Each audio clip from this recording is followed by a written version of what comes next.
அம்பானி செருப்பை வச்சு அடிக்கிறேன். இந்த வாசகத்தையும் பார்த்துக்குருவோம். நடப்போம். ஏன் ஒரு நல்ல கார் கூட வாங்குவோம். ஆனா இந்த 1.5 கோடியை வச்சு அம்பானி மனைவி வாட் இஸ் இட் லைக்? அவங்க இதை வச்சு ஒரு டீ தான் குடிப்பாங்க. ஆமா உண்மைதாங்க.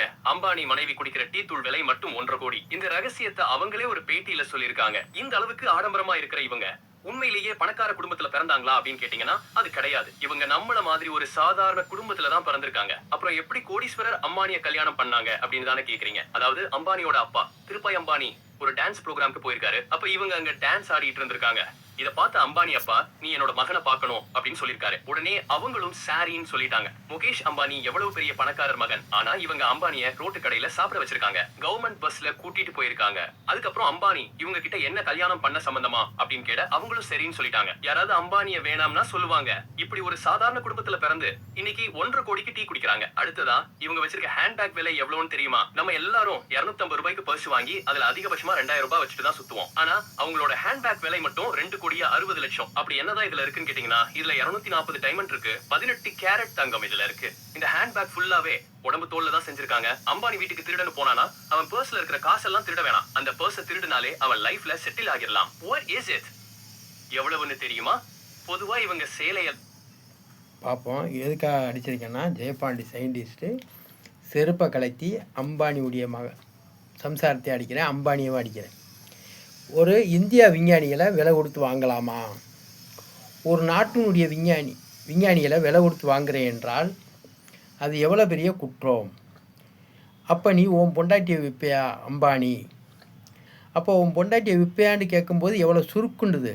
அப்போ ஒரு நாட்டில் எல்லா பேரும் ஓட்டு போட்டு தேர்வு செஞ்சு இதான் என்னுடைய நம்பரு அம்பானி எனக்கு ஃபோன் பண்ணலாம். ஏன்டா என் பொண்டாட்டியை செருப்பை கலத்தி அடித்து நீ என் குடும்பத்தை வீடியோ போட்டிருக்க அப்படின்னு கேட்கலாம். அதுக்கு வேண்டிய பதில் நான் சொல்ல இருக்கிறேன். இந்திய விஞ்ஞானிகளை விலை கொடுத்து வாங்கினதுனால தான் உன்னை அடிக்கிற செருப்பை கலத்தி. இப்போது உன் பொண்டாட்டிக்கு என்ன ரேட்டுன்னு கேட்டால் உனக்கு கோவம் வருமா வராதா? அப்போது ஒரு நாடு இந்த மோடி என்ற பொண்டை பயல இவிஎம் மிஷின் மூலமாக ஓட்டு திருட்டு மூலமாக வெற்றி பெற்ற எச்சிக்கலன் ஆகி உனக்கு கொடுக்குறோம்னு சொன்னால் அந்த இவிஎம் மிஷின் மூலமாக வெற்றி பெற்ற மோடியை செருப்பை கலத்தி அடித்து ஏன்டா எச்சிக்கலை பயல ஒரு நாட்டினுடைய விஞ்ஞானியை தனியாருக்கு கொடுத்தீங்கன்னா உன்னை எவனும் மதிக்க மாட்டாங்க, நீ மக்களால் தேர்ந்தெடுக்கப்படாத பிரதமர்னு சொல்லிடுவாங்களா அப்படின்னு புத்திமதி சொல்லிருக்கணும். எப்படி என்ன ஏர்போர்ட்டை தனியார் வாங்கினீங்க, எல்லாமே ரயில்வே துறையிலேருந்து எல்லாத்தையும் தனியாரே வாங்கிட்டு கடைசியில் விஞ்ஞானத்துறையவும் விஞ்ஞானிகளை பூரா விலைக்கு வாங்கிட்டா என்ன பண்ணுறது? அப்போ இது இந்தியான்றது நாடா? அப்போ இந்த இவி மிஷினில் வெற்றி பெற்ற எச்சிக்கல் நாய்கள் அம்பானி தெரிஞ்சுக்க. ஜெயபாண்டி சயின்டிஸ்ட்டு நான் கேட்குறேன், உன் பொண்டாட்டி என்ன விலை ரேட்டு சொல்லுன்னு கேட்குறேன். என்னாலையும் வாங்க முடியும். ஏன்னா நான் ஒரு சாதாரண ஒரு கூலி தொழிலாளியாக இருக்கும்போதே ஜெயபாண்டி சயின்டிஸ்ட்டு எப்படி நான் கூலி தொழிலாளியாக இருக்கும்போதே என்னால் மதுரை முழுவதும் படிப்புக்கு சம்பளம் கொடுக்க முடியும்ன்றேன். நீ ஒரு அம்பானி ஒரு இந்தியாவினுடைய பணக்காரன் ரெக்கார்டு பண்ணிட்டு தான் நீ கல்யாணம் முடிக்கிற. ஆனால் நான் ஜெயபாண்டி சயின்டிஸ்ட்டு மதுரை மாவட்டம் முழுவதும் படிப்புக்கு சம்பளம் கொடுக்குறேன்றேன். 75 நாளைக்குள்ளே 10, 11, 12 படித்த பிள்ளைக்கு வேலை வாய்ப்பு கொடுக்குறேன்றேன். இவிஎம் மிஷினை ஓட்டு திருட்டு செய்ய முடியும். அந்த மிஷினை எந்த விதமான சாஃப்ட்வேர் உதவி இல்லாமல் அந்த மிஷினை ஓப்பன் பண்ணாமல் அந்த மிஷினை கண்ட்ரோல் செய்ய முடியும். நேரடி ஒளிபரப்பில் செய்து காமிக்கிறேன்னு சொல்கிறேன். இதெல்லாம் நான் நேரடியாக செய்து காமிக்கிறேன், போட்டிக்கு வா இந்தியா விஞ்ஞானிகளேன்னு நான் கூப்பிட்டுக்கிட்டு இருக்கேன். நீ இந்தியா விஞ்ஞானிகளை விலை கொடுத்து வாங்கிட்டு போனீங்கன்னா விலைக்கு வர்ற விஞ்ஞானி எவனாலும் நாட்டுக்காக செயல்படுவானா?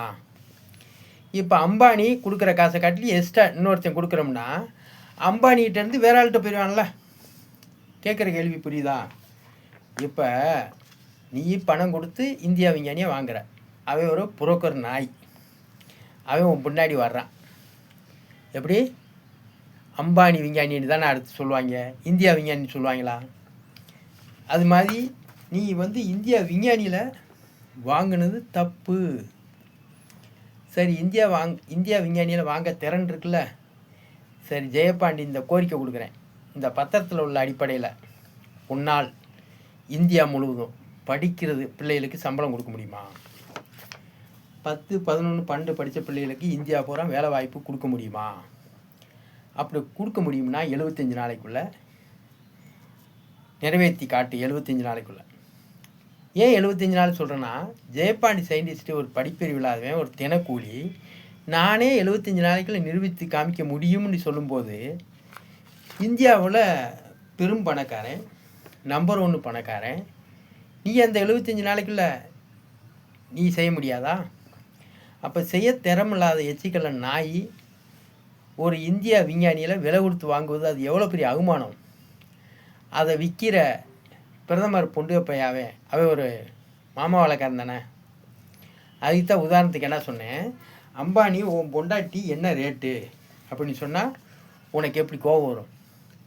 அப்போ இந்தியா விஞ்ஞானிகளே உங்களுக்கு என்ன ரேட்டு, வாங்க இன்னொரு நாட்டுக்கு இன்னும் கூப்பிட்டா போயிடுவியா?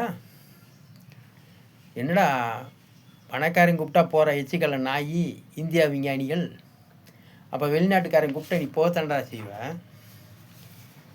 அந்தந்த நாட்டுக்கு அந்தந்த விஞ்ஞானிகள் அவர்களுக்கு உரியவர்கள், அவன் பொண்டாட்டி அவனுக்கு உரிய ஆள் அப்படின்ட்டு தான் இருக்குது.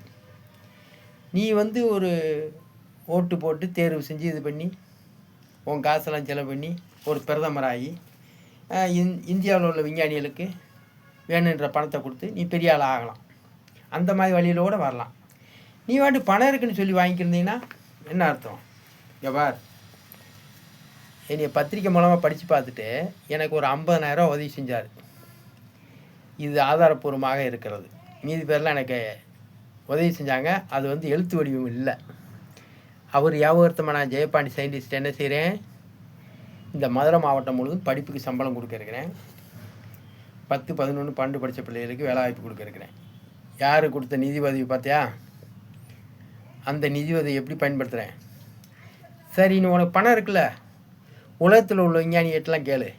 இந்த வரைபடம் நான் சிறையில், மதுரை சிறையில் இருக்கும்போது நான் உருவாக்குனது.